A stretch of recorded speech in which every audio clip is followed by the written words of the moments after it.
বঙ্গোপসাগরে নিম্নচাপের কারণে থেমে থেমে বৃষ্টি হচ্ছে উপকূলীয় জেলা বরগুনায়। সমুদ্র উত্তাল থাকায় ব্যাহত হচ্ছে জেলেদের মাছ শিকার এবং ইলিশ সহ সামুদ্রিক মাছ শিকারেও বেশ সংখ্যা পড়েছে সবাই। দফায় দফায় বৈরী আবহাওয়ায় ক্ষতিগ্রস্ত হচ্ছেন জেলেরা। এ নিয়ে আরও জানাতে বরগুনার বিষখালী নদীর পাড় থেকে যুক্ত হচ্ছেন সহকর্মী জিয়াদ মাহমুদ। জিয়াদ, এই মুহূর্তে তো আপনি আছেন, তো জানাবে যে নিম্নচাপের প্রভাবে জেলেদের আসলে কি ধরনের সমস্যার মধ্যে পড়তে হচ্ছে, পাশাপাশি বাজার পরিস্থিতি বা এর কারণে কতটা উত্তাল হচ্ছে, কি তথ্য আছে আপনার কাছে? জিওনিক বাজার পরিস্থিতি কিংবা নিম্নচাপের তথ্য জানানোর আগে একটি বিষয় আপনাকে জানিয়ে রাখি যে বরগুনায় একটি পূর্ণাঙ্গ আবহাওয়া পূর্বাভাস কেন্দ্র না থাকায় আবহাওয়ার যে গতি প্রকৃতি সম্পর্কে স্থানীয় মানুষ কিন্তু ধারণা পাচ্ছে না। এবং এখানে আমরা দেখেছি যে আবহাওয়া অধিদপ্তরের যে ওয়েবসাইটটি রয়েছে যেখান থেকে আমরা তথ্য সংগ্রহ করি, সেখানেও কিন্তু বরগুনা কিংবা পিরোজপুরের কিন্তু কোনো তথ্য হালনাগাদ করা হচ্ছে না।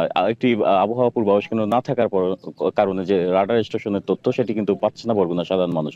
তাই বরগুনাবাসী প্রাণের দাবি যে এখানে একটি আবহাওয়া পূর্বাভাস কেন্দ্র স্থাপন করা হোক, নতুবা এখানে কিন্তু দফায় দফায় বৈরী আবহাওয়া আমরা দেখেছি। এখন যেখানে নিম্নচাপের সৃষ্টি হয়েছে বঙ্গোপসাগরে, এবং আবহাওয়া অধিদপ্তরের তথ্য মতে যে বঙ্গোপসাগর তৎসংলগ্ন পশ্চিম মধ্য বঙ্গোপসাগরে যে নিম্নচাপটি অবস্থান করছে সেটি আরো উত্তর পশ্চিমে অগ্রসর হয়ে দুর্বল হয়ে যেতে পারে। তবে বাংলাদেশের উপর যে মৌসুমী বায়ুর প্রভাব সেটি কিন্তু অব্যাহত রয়েছে। বঙ্গোপসাগর উত্তাল রয়েছে। এই উত্তাল থাকার কারণে এবং বঙ্গোপসাগরে রোলিং থাকার কারণে কিন্তু এখানকার জেলেদের জালে কাঙ্ক্ষিত যে ইলিশ সহ অন্যান্য মাছের দেখা মিলছে না। জেলেরা শিকার করতে যেতে পারছে না। মাছ শিকার করতে যে যাওয়ার পূর্ব প্রস্তুতি নিয়ে রেখেছেন, অনেকে কিন্তু যাচ্ছে না বৈরিতার কারণে।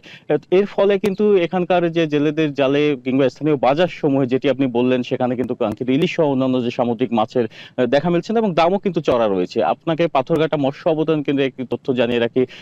24 জুলাইয়ের পর থেকে, মানে 65 দিনের নিষেধাজ্ঞা উঠে যাওয়ার পর থেকে গত বছর, যেখানে আজকে দিন পর্যন্ত 10 সেপ্টেম্বর পর্যন্ত পাথরঘাটা মৎস্য অবতরণ কেন্দ্রে প্রায় 500 মেট্রিক টন ইলিশ মাছের আহরণ করা হয়েছিল, সেখানে এবছর কিন্তু 450 মন ইলিশের আহরণ করা হয়েছে বলে জানিয়েছে ওখানকার পাথরঘাটা মৎস্য অবতরণ কেন্দ্রের কর্মকর্তারা। তবে 50 মেট্রিক টনের মতো কিন্তু ইলিশের সরবরাহ কম হয়েছে। আর স্থানীয় নদ নদীগুলোতেও কিন্তু তেমন একটা ইলিশের দেখা মিলছে না।